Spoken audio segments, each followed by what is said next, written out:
days ago, I thought that I had the same request in 2016 when we celebrated the 60th anniversary of the School of Philosophy. And I went to look at the paper that I gave. The paper was about what I call current duties of philosophy. That was 7 years ago. But it looks like ages ago. Okay? The world has kind of changed in the meantime. But I went to look at that argument, and I identified 4 main tendencies or 4 main duties of philosophy. The first one was the search for a cross-cultural scope in philosophy. So making philosophy cross-cultural, no longer within one tradition, no longer within one civilization, one philosophical heritage, but try to address problems, issues in philosophy from points of view of different civilizations. The second was the recognition of gender diversity, not as a specific theme, but as a structure of the theoretical and moral structures of traditional philosophical thought, particularly in the West, but probably not only in the West. So try to see that kind of structure that informs the history of philosophy, at least in Western philosophy. The third point was the study of how public discourse is changing. There was a time where, especially in the West, especially in the United States, we saw a lot of changes in the way how public discourse was held. We saw things that were unexpected. We saw lies that were proposed like public truth, and people believed that. So the point is, how is it possible? How is that thing, this kind of neo-sophistic approach to truth, how is it possible that it's becoming so important? And that was the third concern that I saw. And the fourth was the need for a growingly cross-disciplinary approach in philosophy. So not just cross-cultural, but cross-disciplinary. Thinking philosophy as a tool to solve problems, issues, concerns that can only be solved together with other disciplines. Philosophy by itself is not enough, exactly as psychology is not enough, literary critic is not enough, history of art is not enough, and scientific disciplines are not enough either.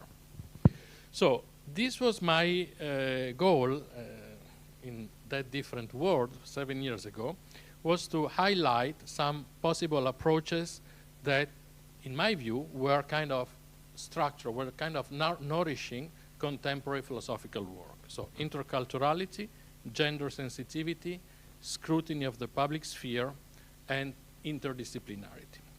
And these seem to me 4 axes that might possibly fecundate the entire field of philosophical research on a global scale. What was the underlying feeling, the underlying idea? The underlying idea is that philosophy could no longer and can no longer be done by restricting it to a single discipline, to a single tradition of thought, or even to a single system of theoretical and cultural coordinates. We cannot do philosophy anymore staying within one single tradition. We have our different ones. We feel more comfortable in one or another, but the idea of philosophy to become a really global endeavor is to try to merge different systems. These concerns date back to 7 years ago, to some extent remain valid in my view. But the world, as we said, has utterly changed.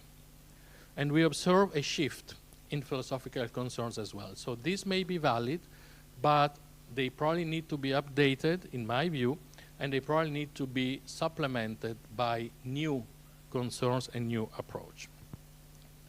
So let's first consider how very briefly, how the world has changed. Is it clear so far? Okay. Is it clear? Okay. Let's consider how the world has changed. What do we see around us, at least from a Western perspective, which is the one I'm more familiar with? We see a very strong an somehow unprecedented wave of crisis. Sanitary crisis, we've all gone through it in different ways. China and Italy were very close in going through in very similar ways. We've seen military crisis, political, economic, and maybe above all, environmental crisis. So this is the global context that we see. It is very much different from what it was when we celebrated together the 60 years of the School of Philosophy. But we also observe, not just crisis, we also observe new technological transformations. We observe new scientific changes. We observe a increasing rate of environmental concerns. That's pretty obvious everywhere in the world. We see the rise, very strong, of artificial intelligence, which was almost a cutting-edge domain of research 7 years ago, and today is largely in our daily life. We see new disciplines like the ethics of the new technologies being growingly practiced in philosophy. Ethics of the AI is something that everybody's doing now. And we see educational concerns related to the extensive use of new technologies, especially among the new generation, people who go around all day long with this thing in the hand. That's raising questions, okay? That's raising questions for young people and also for older people too, but especially for young. So these are just a few examples of new things, new phenomena that somehow came up, somehow were already visible, but not daily concerns yet, and that today are clearly daily concerns. And we also see something very particular, especially in the West, but not exclusively, and is that the idea of nation is in crisis. We see the idea of a nation with its boundaries, its limits, its national identity is being eroded because we live in a world that is increasingly dominated by what are called civilization states. This applies in particular to European societies, which are nations by definition, and they're facing a disaggregation, a loss of the relevance of the idea of nation. So this raises a huge number of problems, which are not only philosophical, which are social, political, cultural, but that philosophy is called to address. Think of linguistic unity. We, in our daily life, basically everywhere in the West, we use at least our language plus English, not in daily exchanges, but each time we go online, we use English. Think of national economies. We essentially use tools that are in the West in particular, that are run in different countries. Nothing of what we use online is run in Europe, for instance. Everything is American. Borders are becoming increasingly blurred. Think of more daily things like food, fashion, have a large way. Well, China is a superpower, like Italy, in providing food to the world. But think of fashion. Think how these national identities that were so strong in the history of the West are being blurred in a world where influence seems to be increasingly converging towards a small number of what we call global forces. So this is another set of problems that has become very clearly in the last few years. And if you look at the political developments in the West, they very much respond to concerns of this kind in a way that I certainly dislike, but we have to look at the problem from a philosophical point of view. So what can we do as philosophers, as scholars, to make sense? I think that to make sense of this new phenomenon, I think that one of the ways we could make sense of that is to see that not as a product of a particular moment. We are going through one crisis. We are going through a change. We are going through a set of changes or crises. But to look at them as an effect of long-term transformations that are affecting the world on a global scale. So why is it important to do that? Because this also affects the role of scholars in this changing world and the role that scholars will probably have in the next decades. So it also has to do with your role as younger scholars. My view is that in this world in which we are living, which is probably a post-national world, scholars, including philosophers, should play what I call a critical function of connecting different communities, different countries, different cultures. So scholars should really go across borders. It should really go across any sort of boundaries and try to maintain a communication among different parts of the world, different cultures, different countries, different traditions, different civilizations too. This is why it is so important, for instance, to keep exchanges, scholarly, academic exchanges, going on as much as possible, beyond any sort of, independently from any other kind of development, social, political, whatever you want, economic, but scholarly connections, scholarly exchanges, scholarly bonds must be kept as lively as possible. However, it's not like it's enough in itself.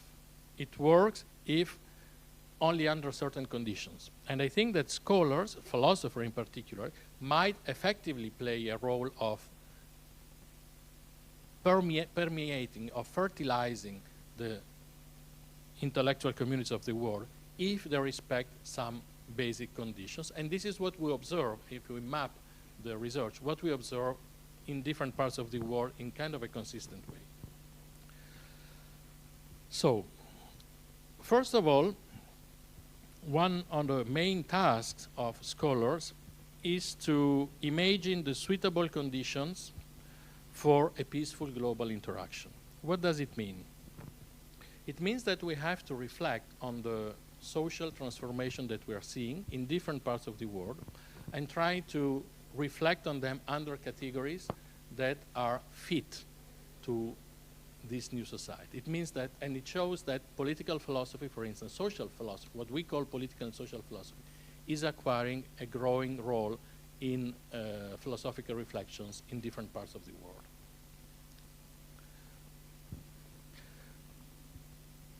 What is it needed, essentially? What we need is an inclusive social order on a national scale, on a local scale, but also the global scale, an inclusive social order that ensures equal condition of participations to all members of a community, to all members of the human community.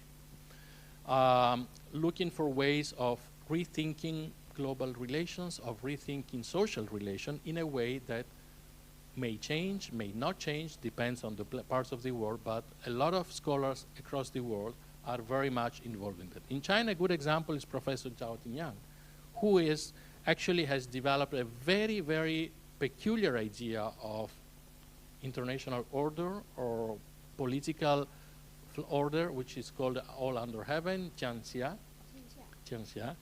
And this is a very interesting and very peculiar approach to the idea of an international system, and it's specifically Chinese. So I don't think, I'm not sure whether he's the only one, but he's certainly a very prominent scholar in his capacity of providing a very peculiar Chinese take on how political order can be thought of, can be elaborated on a global scale. But we also have authors in different parts of, in other parts of the world, who try to rethink socialism, for instance, in a way that they consider appropriate for the present time. For instance, an example that comes to my mind in the US is Nancy Fraser. Nancy Fraser has developed what she calls an expanded view of socialism, which is a view that he thinks is appropriate for the 21st century. Essentially, she suggests, but you can access the work, to include, to supplement traditional socialist approach with what she calls the asymmetries of gender, of racial, ethnic, and of imperial oppression and political domination across the board. So open up rethinking socialism in the West, at least, in a way that would make it suitable for concerns that belong to the present time. So these are all authors that are very much involved and concerned with rethinking the ways of defining social and international orders in ways that are fitting with contemporary time. And I wanted to include authors from different parts of the world, China, United States. Of course, you have many in Europe. The School of Frankfurt is still very active, and you can elaborate on that as much as you want. In the similar domain, since we mentioned asymmetries in environmental world, think of a particular kind of reflection that we can broadly qualify as social political reflection, but it's focused on environment. Think of the spectacular rise of environmental ethics, environmental philosophy, concerns about environment. So the classic author of this came essentially up from the Anglo-Saxon world. Think of Bart Callicott in the US, of Peter Singer in Australia, but it also has authors from other parts of the world. Think of a very prominent Ethiopian scholars like Workine Kelbesa, who has developed a very peculiar African view on environmental concerns. So as you see, you have different parts of the world that work on similar topics, similar areas from different perspectives. Environmental concerns include ecoethics, for instance, which is very strong in Asian countries. Think of Japanese School of Ecoethics. Animal care, plants care. These are all domains that did not exist a few years ago. Think of the reflection on climate changes. These are all concerns. When you map philosophy, these are all things that you find everywhere. Philosophers, scholars trying to make sense of categories for analyzing, for scrutinizing climate change, non-human way of life. Think of all the post-human reflections, okay? These are not my own domain of philosophy. I don't work in these things. But this is very strongly present on a global scale. Relation with non-human beings, relation between humans and non-humans part of human, like cyborgs. These are all concerns that philosophers have more and more in what we can qualify broadly as a social and political reflection. So the point here is, how does philosophy matter for concerns, for phenomena that are not inherently philosophical? You don't find these things in Hegel. You don't find these things in Kant. You don't find these things in Plato. I'm not sure if you can find them in Confucius, but they do not belong traditionally to the classic history of philosophy. But what philosophy does in this case is provide theoretical tools to address these concerns. So by addressing phenomena that do not traditionally belong to philosophy, we also see that there is an intrinsic need for cross-disciplinary cooperation. You don't work on environmental ethics if you cannot work with environmentalists, with physicists, with specialists from different areas of the world. And this is the second condition, I think, for scholars to make their work relevant in today's world. So if I may, is it clear so far? So if I can put it in one sentence, I'd say that as philosophers, we, old philosophers and young philosophers probably too, we are no longer legitimated, we are no longer allowed to conceive of our work as exclusively focused on our discipline. We have to use philosophy, we have to, as philosophers, use our knowledge, our tools to address concerns that belong to other parts of the world, that belong to the world, not only to philosophy. This is something that in many cases scholars don't do yet, okay? One of the problems of academia is sometimes philosophers only read philosophy and only talk about philosophy. So this is a very strong new trend that we've seen. And if I may take an example, the steering committee, the leading body of the International Federation of Philosophical Society, includes not only philosophers in this point of view, includes specialists in religious studies, in anthropology, in environmental sciences, in gender studies, in linguistics, theology, and we even have an engineer in our steering board. So you see how all these people try to cooperate to make philosophy relevant for a set of concerns, of problems that do not only belong to philosophy. Now, a considerable work in this point of view, really considerable and growing domain of study, is the ethics of artificial intelligence. This is something that everybody is working on today.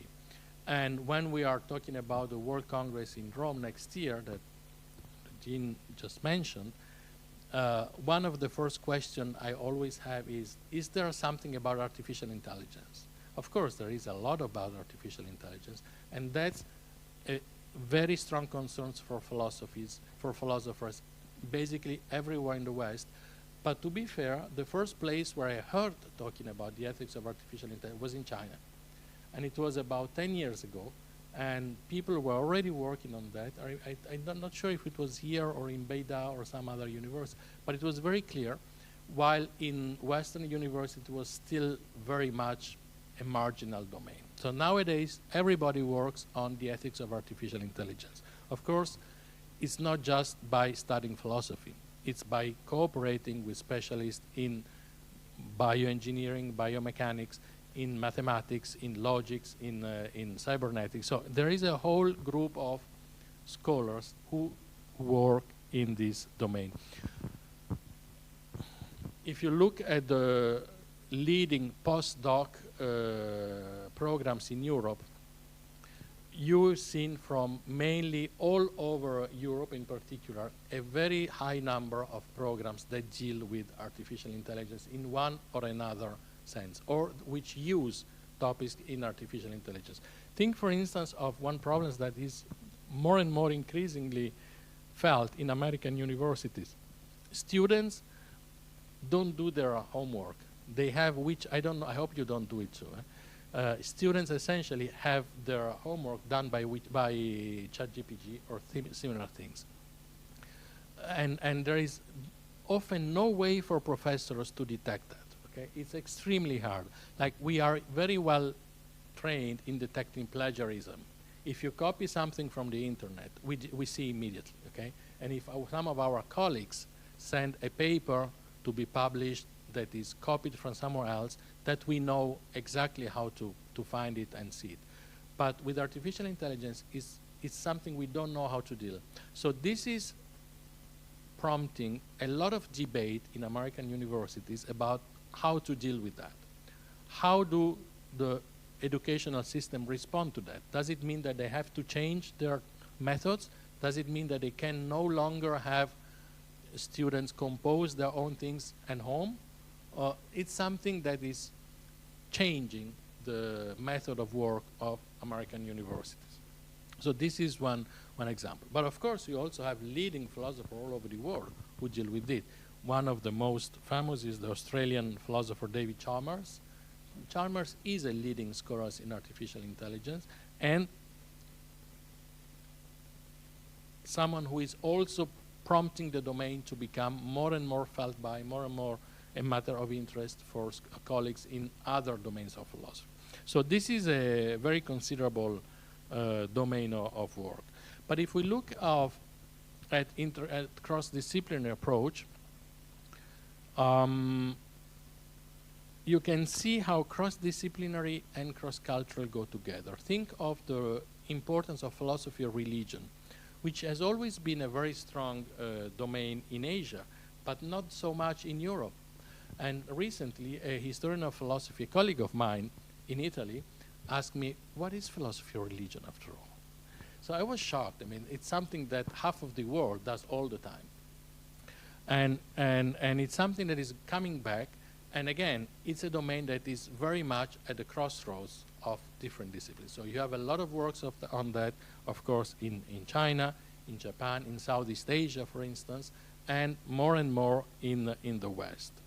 But also, if you look at a different domain like aesthetics, aesthetics is a domain that has been, especially in the West, largely dominated by Western aesthetics. And more, we see scholars working on cross-cultural aesthetics, working on comparing the concepts of aesthetics in the West and, for instance, in Chinese and Japanese art history as well.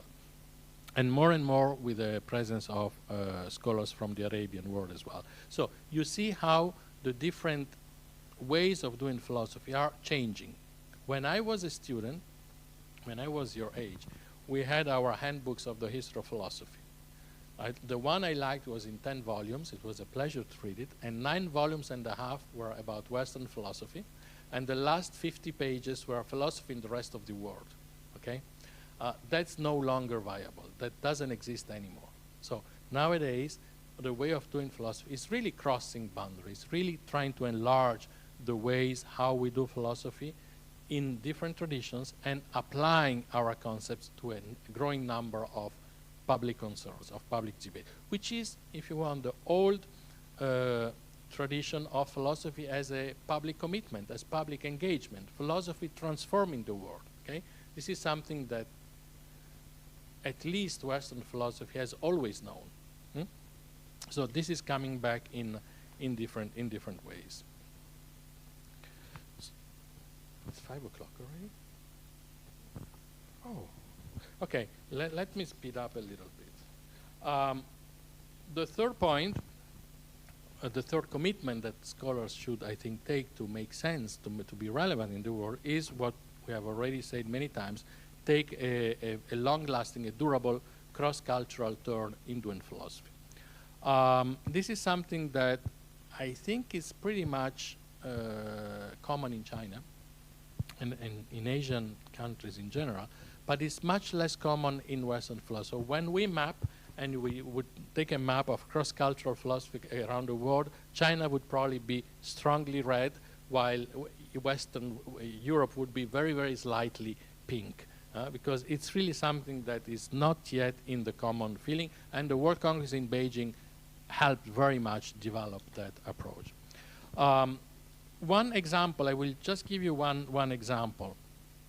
There is a very good program ongoing in Germany at the University of Hildesheim, led by a group of scholars whose main figure is Professor Rolf Elberfeld, who are trying to do what they call histories of philosophy in a global perspective. And they develop an idea which is, before doing philosophy, or in order to better do philosophy in a cross-cultural way, we must be aware of how histories of philosophy did interact in the past. So that's what they do, the program of what they call entangled histories of philosophy.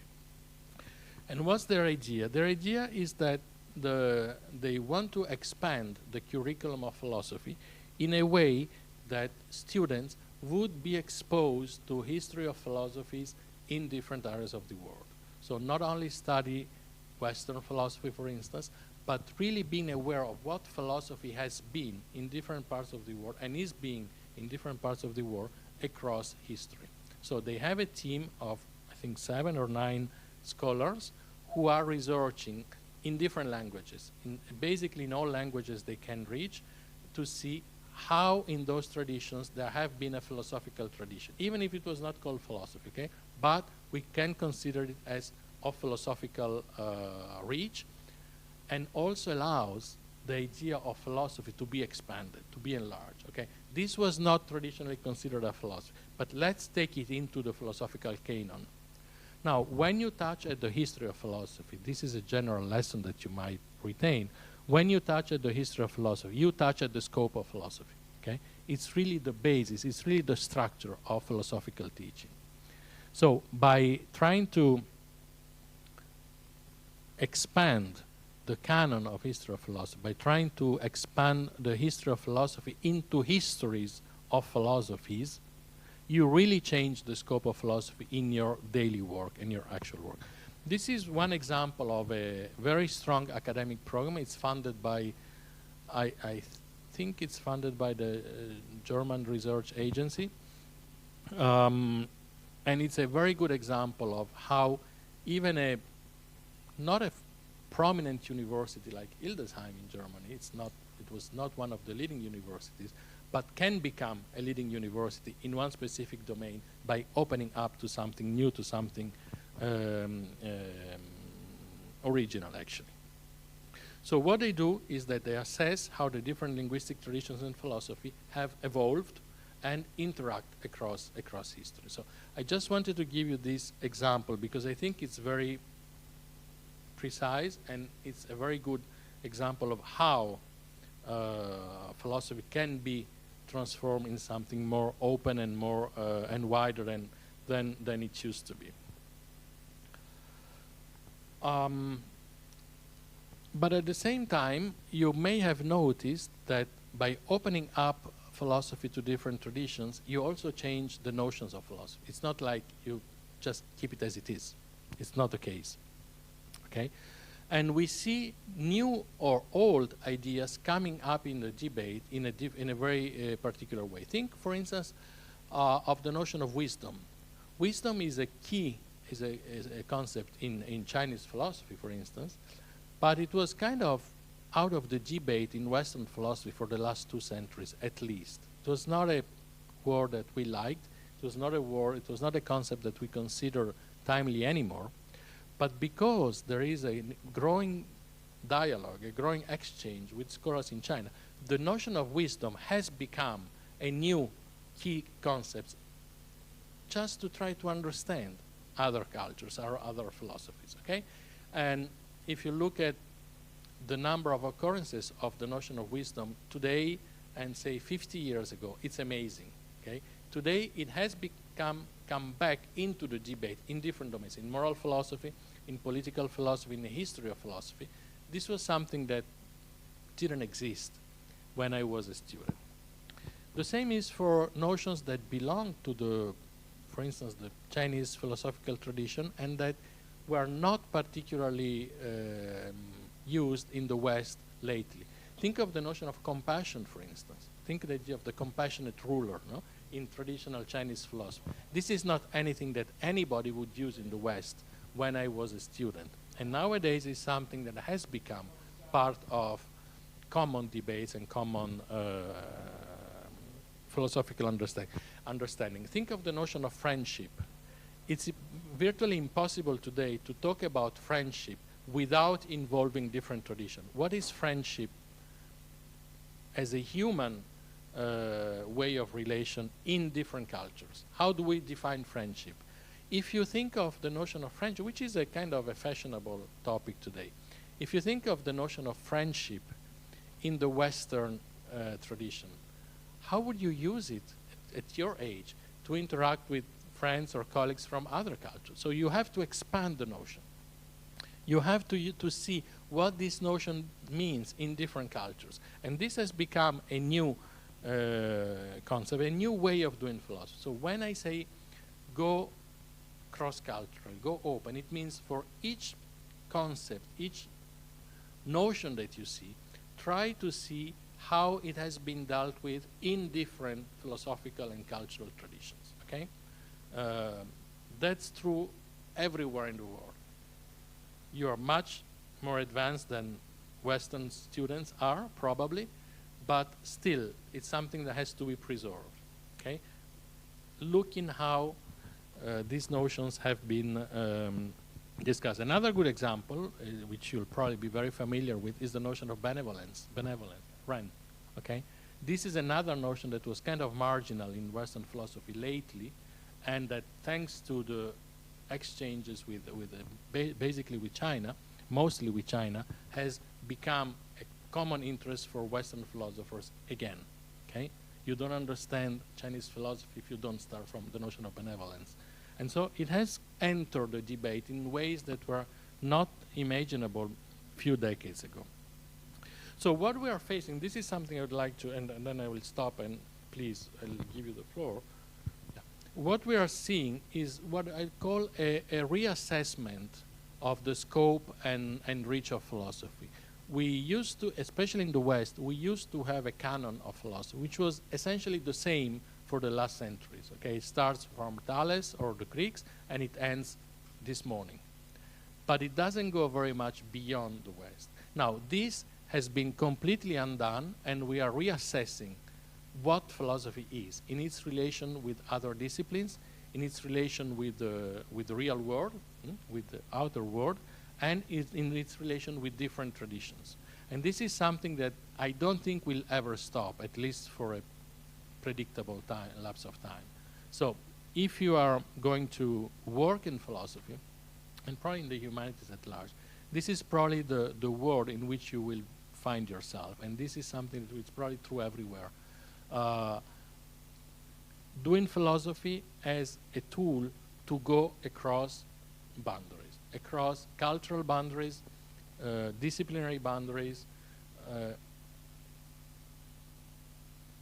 boundaries of concerns, of topics, of disciplines, and see philosophy exactly like that. Not something that is closed into one tradition, but on the contrary, something that through a number of diverse traditions can help you address real problems in a much more complex way than you would do probably without philosophy. Okay, so I think I can stop here, and I would be more than happy, I actually would love to listen to your queries, comments, or curiosities.